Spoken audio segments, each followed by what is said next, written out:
So hello everyone. So in today's video we will see some more RC circuits. So मैं पहले ही 5 या 6 RC circuit deal कर चुका हूँ चैनल पे, उसके बाद ये थोड़े से ठीक है। तो इसको इंट्यूशन से सोल्व करने की ट्राई करेंगे rather than going for Laplace transform. Okay तो पहले क्वेश्चन एक्सप्लेन कर देता हूँ. Switch S1 is closed for a long time and after that it is moved to switch S2 at t equals to 0. You are to plot the output waveform. Okay तो पहले figure A की बात करते हैं. तो देखो input तो वही है, स्टेप वेवफॉर्म है इनपुट में, इतना पता ही है. V वोल्ट है, ये V है, ठीक है. देखो लॉन्ग टाइम के लिए ऑन है, इसका मतलब ये पूरा सी कैपेसिटर C पूरा चार्ज हो जाएगा V वोल्टेज से. ये तो आपको इतना बेसिक पता ही होगा. तो इसके बाद देखो सर्किट कैसा बनेगा. सर्किट बना अब कुछ इस तरह. ये V नोट है, ये कैपेसिटर C1 है, ये कैपेसिटर C2 है और ये कैपेसिटर C1 V वोल्टेज से चार्ज है. अब देखो और इसके ऊपर है 0 वोल्ट, ठीक है. इसको इस तरह लिख देते हैं 0 वोल्ट. अब देखो कैपेसिटर की प्रॉपर्टी होती है वोल्टेज को होल्ड करना. तो ये वाला कैपेसिटर कहेगा कि मैं मेरी वैल्यू V रखूंगा और ये वाला कैपेसिटर कहेगा कि मैं मेरी वैल्यू को 0 वोल्ट रखूंगा, ठीक है. तो इस वाले कैपेसिटर के हिसाब से आपका आउटपुट आना चाहिए 0 वोल्ट और इस वाले कैपेसिटर के हिसाब से आपका आउटपुट आना चाहिए V वोल्ट. तो जब भी ऐसी कंडीशन पैदा होती है तब कैपेसिटर अपनी प्रॉपर्टी को फॉलो न करके अपने वोल्टेज की वैल्यू में अब्रप्ट चेंज करता है, ठीक है. या फिर इसको और कैसे देख सकते हो, देखो इस सर्किट को ही वापस बनाओ और इस तरह बना दो. ये कैपेसिटर C1 है और मैंने इसको V वोल्ट इसका बाहर ले लिया और ये C2 है,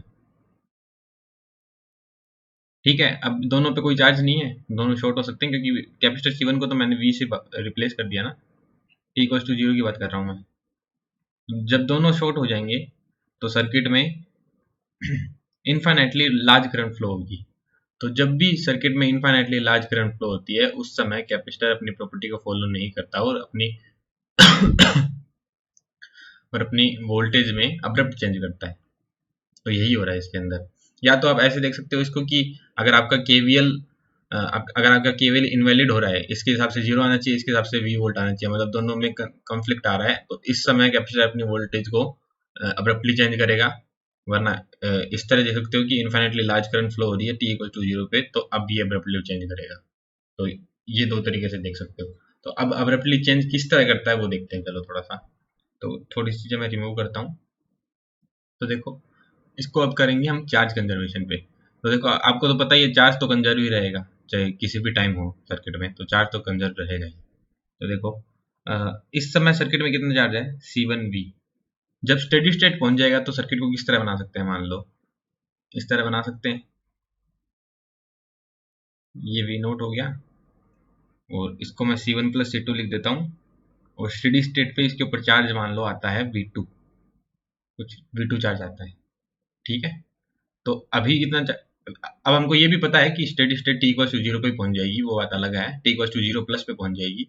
ये इसको t इक्वल टू 0 अगर कहते हैं तो steady state t equal to 0 plus पे पहुंच जाएगी, वो बात हमको पता है. बट एक बार समझाने के लिए मैं बता रहा हूँ कि स्टेडी स्टेट पे इसको इस तरह बना सकते हैं. तो इस समय टोटल चार्ज कितना है, total capacitance into voltage V2. तो आपका V2 क्या आया, C1V upon C1 plus C2, ठीक है. तो इस हिसाब से आपका सर्किट किस तरह बन जाना चाहिए. अब देखो दोनों पैरेलल में तो सेम चार्ज रखेंगे,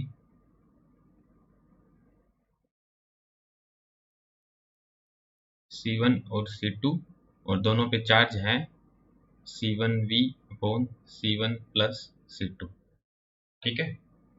मतलब ये हो गया t इक्वल टू 0 प्लस पे आपका सर्किट. तो देखो इसकी वेवफॉर्म बनाते हैं. तो देखो पहले t लेस देन 0 पे ये 0 वोल्ट था, उसके बाद इमीडिएटली चेंज हो गया ये इस वैल्यू पे, और उसके बाद ये फिर मेंटेन रहा. तो ये जो वैल्यू है वो है C1V upon C1 plus C2. आपको एक और चीज़ बता देता हूँ, जैसे आपको अगर स्टेडी स्टेट चार्ज लगाना हो तो आप स्टेडी स्टेट चार्ज फाइंड करना हो तो आप स्टेडी स्टेट वोल्टेज आपको अगर आपको फाइंड करना हो तो आप सिंपली ये फॉर्मूला लगा सकते हो, C1 V1 upon into plus C2 V2 upon C1 plus C2। V1 यहाँ पे होता है C1 पे चार्ज, V2 यहाँ पे होता है C2 पे चार्ज। तो देखो इस वाले केस में देखो C1 C1 पे चार्ज कितना था V, C2 पे कोई चार्ज नहीं था तो 0 से मल्टीप्लाई किया तो कुछ नहीं, 0 आएगा अपॉन C1 प्लस C2। तो ये क्या आया, C1V upon C1 plus C2। अगर सिमिलर कैपेसिटेंस होते तो ये सिमिलर चार्ज आते इसके ऊपर, तो बहुत सारे इंटरव्यू में आपको ये सिमिलर कैपेसिटेंस ही मिलेंगे, सी और ये भी सी ही मिलेगा। तो आप एकदम से स्टेडी स्टेट वोल्टेज गैस कर सकते हो V/2 और डायरेक्ट आंसर बता सकते हो। मेरे से ऑलमोस्ट ऐसा ही क्वेश्चन पूछा गया था टीआई के इंटरव्यू में, ठीक है, ऑलमोस्ट ऐसा ही था वो आगे डिस्कस करूंगा मैं वो वाला क्वेश्चन। तो इसका वेव में इस तरह आ गया, आगे वाले क्वेश्चन नहीं। तो इस वाले सर्किट में देखो फिर वही कंडीशन, आपका कैपेसिटर C1 चार्ज हो चुका है V वोल्ट तक और यहाँ रजिस्टर R लगा है और यहाँ पे कैपेसिटर C2 लगा है, यहाँ पे कैपेसिटर R लगा है और ये V वोल्टेज है, ठीक है। ये है t=0 पे। अब आप t=0 प्लस पे से एक बार सर्किट बनाओ तो किस तरह बनेगा, कैपेसिटर C1 लिख ही लेते हैं इसको और इस वोल्टेज को मैं बाहर ले लेता हूँ और रजिस्टर R, कैपेसिटर C2 और V0।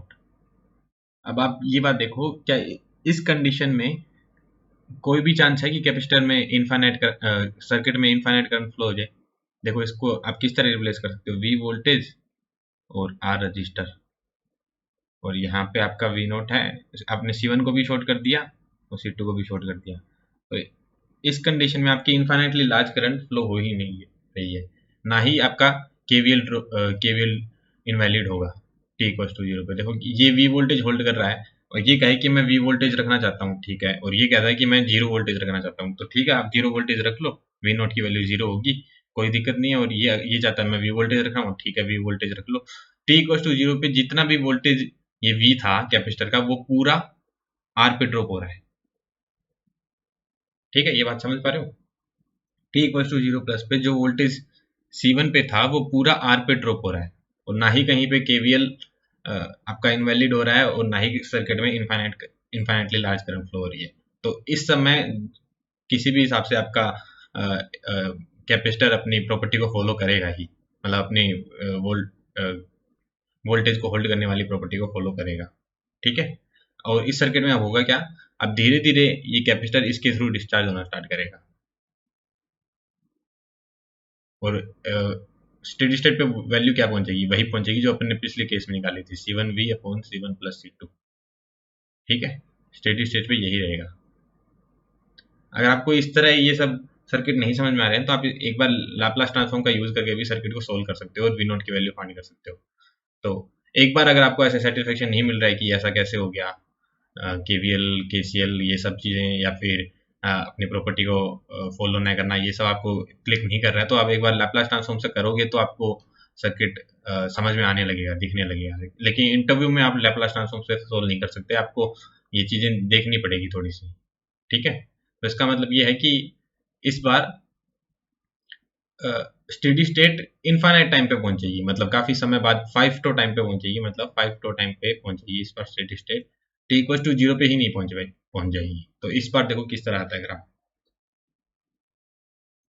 तो देखो पहले 0 वोल्ट था, फिर उसके बाद ये एक्सपोनेंशियली राइज करेगा और C1V upon C1 plus C2 तक पहुंचेगा।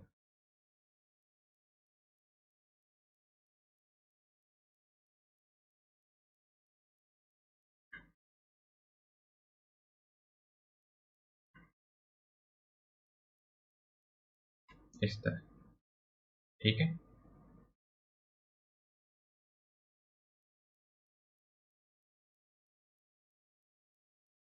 तो ये होगा आपका फाइनल ग्राफ। अब आप इस पे भी यहाँ पे भी ग्राफ ड्रॉ कर सकते हो, वोल्टेज ऑफ कैपेसिटर C1, इस पे भी ड्रॉ करके बता देता हूँ। तो ये वाला ग्राफ स्टार्ट होगा वी वोल्टेज से।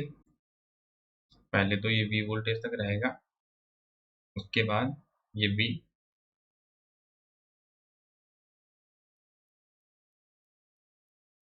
उसके बाद ये भी ड्रॉप हो जाएगा। ये अच्छे से बना नहीं है। हाँ, तो ये वैल्यू होगी C one B upon C one plus C two. ठीक है, तो ये ग्राफ हुआ आपका वी सी वन पी।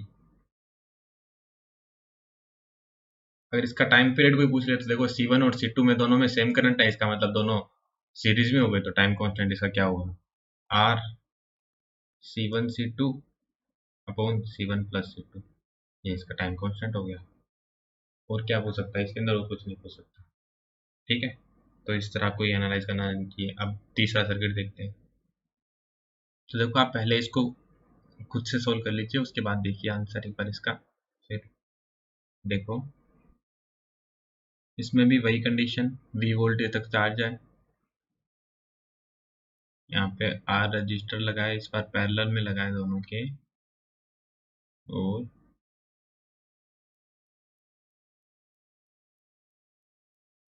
ये कैपेसिटर सी टू और ये वी नॉट।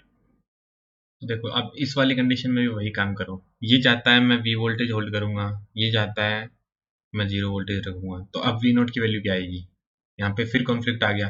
इसके हिसाब से वी आनी चाहिए, इसके हिसाब से जीरो आनी चाहिए। तो इस कंडीशन में फिर क्या होगा, फिर से वोल्टेज कैपेसिटर अपनी प्रॉपर्टी को होल्ड नहीं करेगा और वोल्टेज अब्रप्टली चेंज करना पड़ेगा। देखो लास्ट कंडीशन में क्या था, लास्ट कंडीशन में आपके पास पूरी पॉसिबिलिटी थी कि ठीक है ये जीरो पे जा रहा है, तो कोई कोई कहीं पे भी आपका केवीएल इनवैलिड नहीं हो रहा था, आपके केवीएल केसीएल सही लग रहे थे सारी जगह। लेकिन इस कंडीशन में वापस ऐसा ही आ गया जब पैरेलल में जुड़ा है कि अब कैपेसिटर को अपने वोल्टेज को अब्रप्टली चेंज करना ही पड़ेगा। या फिर आप इसका T equals to zero plus पे डायग्राम ड्रॉ करके देखोगे तो आपको साफ साफ पता चलेगा कि ये वाला कैपेसिटर शॉर्ट हो गया है और वी वोल्टेज बाहर आ गया इसका, और ये भी शॉर्ट हो गया। तो करंट का पाथ इस तरह होगा कुछ, C1 से डायरेक्ट C2, आर में नहीं जाएगा, टी इक्वल्स टू जीरो पे आर में क्यों जाएगा। तो करंट का बात इस तरह होगा। तो फिर सर्किट में इन्फाइनाइटली लार्ज करंट फ्लो होगी, और जैसे इन्फाइनाइटली लार्ज करंट फ्लो होगी तो कैपेसिटर को अपनी वोल्टेज को अब्रप्टली चेंज करना पड़ेगा। और वो अब्रप्टली चेंज की किस तरह होगा, so T equals to zero plus पे किस तरह होगा, C one V upon C one plus C two. ये T equals to zero plus पे। अब देखो T equals to zero plus पे क्या सर्किट बना, C one V upon C one plus C two. ये सी वन कैपेसिटर है,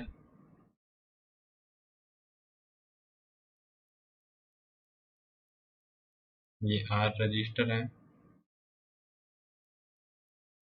ये सी टू कैपेसिटर है,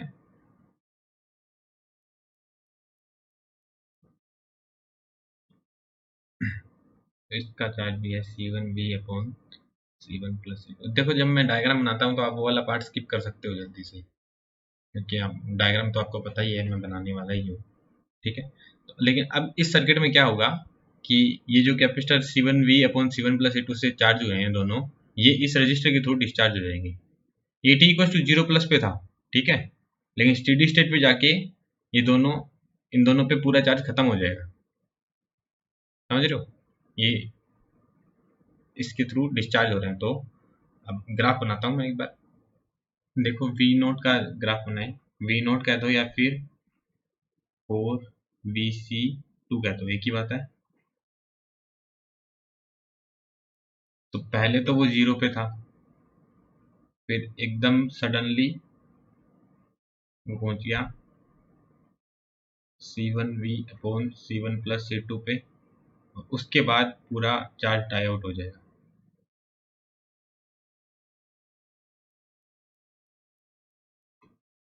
ये पूरा जीरो पे पहुंच जाएगा। तो इस तरह वर्क करेगा सर्किट, और इसका टाइम कांस्टेंट क्या होना चाहिए, तो R into C one plus C two, क्योंकि कैपेसिटर पैरेलल में है इसमें। ठीक है, अब वी सी वन के अक्रॉस भी इसी तरह बना सकते हैं ग्राफ। पहले इस पे वी चार्ज था, फिर suddenly C one V upon C one plus C two पे पहुंच गया, और उसके बाद पूरा डाई आउट हो गया। ठीक है, तो इसका ये ग्राफ बना। अब मैं तीनों कंडीशन को एक बार वापस कंपेयर कर देता हूँ।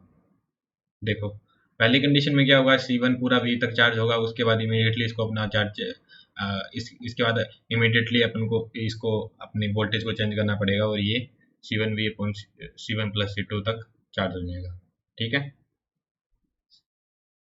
सेकंड कंडीशन में क्या था, ये V तक चार्ज हुआ लेकिन इसको इमीडिएटली अपना चार्ज चेंज करने की नीड नहीं थी, ये रजिस्टर R के थ्रू अपनी करंट को फ्लो कर सकता था। और इसमें हुआ क्या, फिर C1 अपना चार्ज धीरे धीरे से देता गया और एंड में स्टेडी स्टेट पहुंची और दोनों ने अपनी वोल्टेज को C1V upon C1 plus C2 तक स्टेडी स्टेट में पहुंचा दिया। ठीक है, मैं फिर कह रहा हूँ आपको, आप लाप्लास ट्रांसफॉर्म से सोल्व करके इन सबको देख सकते हो अगर आपको पूरा सेटिस्फेक्शन नहीं मिल रहा है इनसे। तो थर्ड कंडीशन में क्या हुआ, इसमें C1V वोल्टेज तक चार्ज हुआ और फिर डिस्चार्ज होना स्टार्ट किया, सॉरी V वोल्टेज से चार्ज हुआ, फिर हमने देखा कि सर्किट में इन्फाइनाइटली लार्ज करंट फ्लो हो रही है। अब कैपेसिटर को अब्रप्टली अपनी वैल्यू को चेंज, अपनी वोल्टेज को चेंज करना पड़ेगा, तो कैपेसिटर ने अपनी वोल्टेज को अब्रप्टली चेंज कर लिया। उसके बाद हमने देखा कि यहाँ पे रजिस्टर आपके पैरेलल में जुड़ा है, सॉरी हाँ रजिस्टर आपके पैरेलल में जुड़ा है और मान लो मतलब t इक्वल टू 0 पे यहाँ पे कितना करंट आ रहा है, C1V upon C1 plus C2, ये इतना वोल्टेज है, मतलब इसके अंदर कुछ करंट फ्लो हो रहा है, तो ये अब डिस्चार्ज करेगा। ठीक है, सॉरी ये अब कुछ एनर्जी को डिसिपेट करेगा और ये पूरा वोल्टेज फिर डाई आउट हो जाएगा। हाँ एक डाउट आ सकता है कि इस कंडीशन में ऐसा क्यों नहीं हुआ कि ये रजिस्टर के थ्रू, तो देखो कुछ ऐसा डाउट आ सकता है। तो देखो हमने स्टेडी स्टेट वोल्टेज क्या कहा है, C1V upon C1 plus C2 ये कहा है ना, और यहाँ पे C1V upon C1 plus C2 ये कहा है। इस कंडीशन में रजिस्टर में कितनी करंट फ्लो हो रही है, जीरो करंट, तो कोई भी एनर्जी इसके अक्रॉस डिसिपेट ही नहीं होगी, कोई करंट ही फ्लो नहीं होगा, तो यही स्टेडी स्टेट होगी ना। लेकिन इस वाली कंडीशन में तो करंट फ्लो हो रही है, तो अब तो ये एनर्जी डिसिपेट करेगा, तो एंड में तो इसको डाई आउट होना ही पड़ेगा, तो ये बात है। ठीक है, तो ये पूछे ही जाते हैं कोई भी किसी भी मेरे से टीआई के इंटरव्यू में ऐसे तो क्वेश्चन पूछे ही गए थे, मतलब थोड़ा अलग सर्किटरी बन सकता है लेकिन इवेंचुअली यही चीज़ें पूछना चाहते हैं वो। ठीक है, so okay, thank you. So if you dislike the video, please leave a suggestion for me so that I can improve. Thank you.